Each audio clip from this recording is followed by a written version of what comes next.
I want a dog. I know you want a dog. I want a dog so bad. But you have to be really careful when you get a dog for a new house. Just you should be aware of what's going to happen. First thing, like, is this an inside dog or an outside dog? Yeah. I mean, there's a lot of breeds. There's a lot of places where you can get a dog right now, especially around the Christmas season. Everybody wants their dog for Christmas, and it's like super amazing.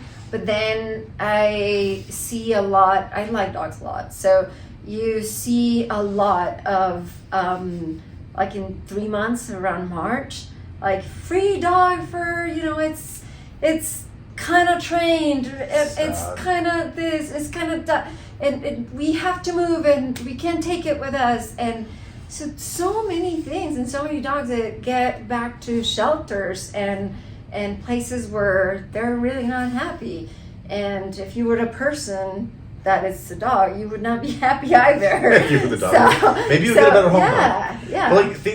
But so I've trained my dog to close doors. Okay. So that's awesome. She can't turn the knobs, but she'll close them. But like some of my doors have louvers on them. Mm-hmm. So when she tries to close, and she's supposed to be trained on which doors to close and which not. And if we leave it open, she can open them, and then say, Sandy, close the door, and she'll close the door, and it's nice.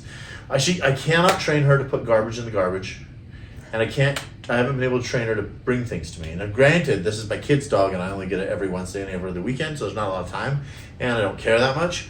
But so she doesn't clean up after herself almost ever, which drives me nuts. But the little scratch marks.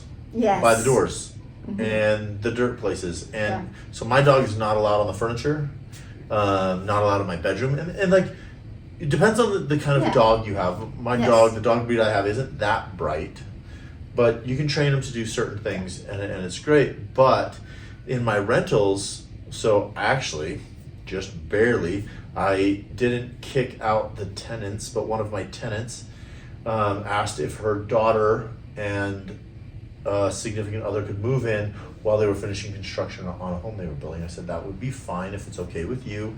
She takes really good care of the place. And then I found out that they brought in 2 labs. And so I had to go over there and I said, if you want 2 labs here, it's $400 more a month. Because the last time I had dogs in the apartment, it chewed up all the corners on my trim molding, broke the blinds, and actually chewed off one of my electronic locks. So they're tough on the carpet. And like, depending on the breed. It all depends on what you want real for your house. There are some breeds that are like apartment breeds, which is funny because one of those apartment breeds are Great Danes. Great Danes are super calm. They're gentle giants, and they're dogs that will just. Their hair is short. They shed, but you won't even notice it. If you clean your house, you don't notice. If you don't clean, then you will notice. That's everywhere.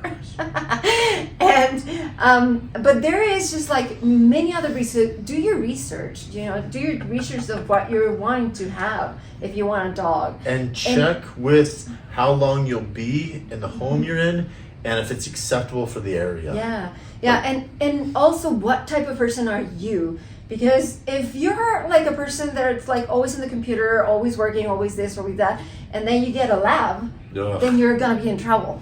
You're gonna be in trouble because even though they're super cool dogs, they do shed a lot and they want attention. And they want attention and they want to be exercised all the time. Then you're gonna have a problem because you don't really have the time for it, and then you're gonna feel bad. The dog is gonna be miserable, and your house is gonna smell horrible. So no, don't get dogs. If you get rentals, that's another thing. Talk to your landlord. Talk to your landlord. If you're the landlord, then what are you gonna do? If you try not to get damage on your property, I also would suggest don't allow pets. I started with no extra pet fee because the lesson I learned, I had a friend living in one of my rentals. We have a dog. I said, hey, take care of the place. He's like, yeah, totally. And he moved out, and he's like, do I get my deposit back? And I went through his house, and I was like, no, like, all the blinds were chewed through. Like, it was incredible. It's like, there's not a chance. But here's the thing. It's not just dogs. Like, same thing happens if you have a cat. They are less noisy, and their needs are different. But they're still going to be, like, if you have blinds, they're still going to be ruined. So, So, like, it's like different things in different pets.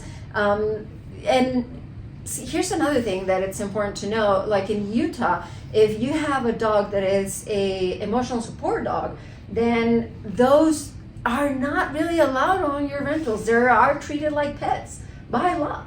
Even though they can give you the letter saying that you need him and that you will die if you don't have it, a landlord can still say, I'm sorry, but you cannot have it.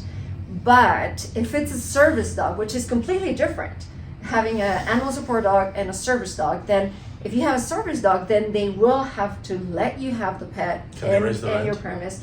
They cannot raise your rent. They cannot do anything. But a service dog is highly trained.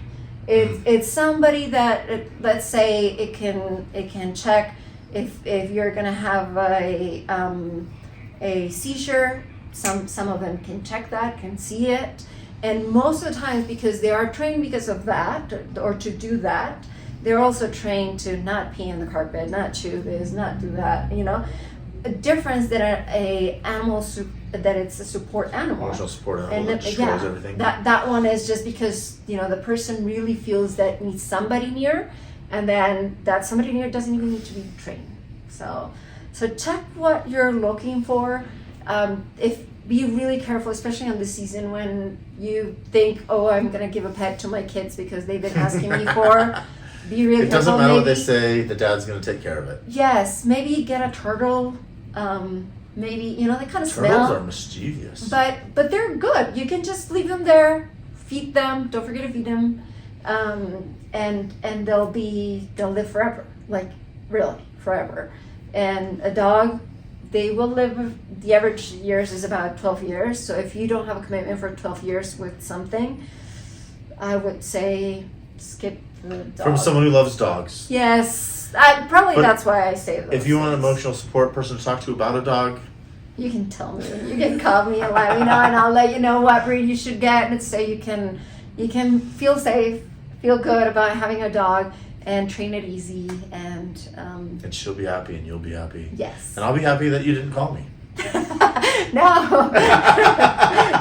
If you need a mortgage, let me know. Yes. If you need a mortgage for your house, when you're going to put that dog that you're thinking about, let him know. If you want to know what breed, let me know. Give us a call. And see you in the next video.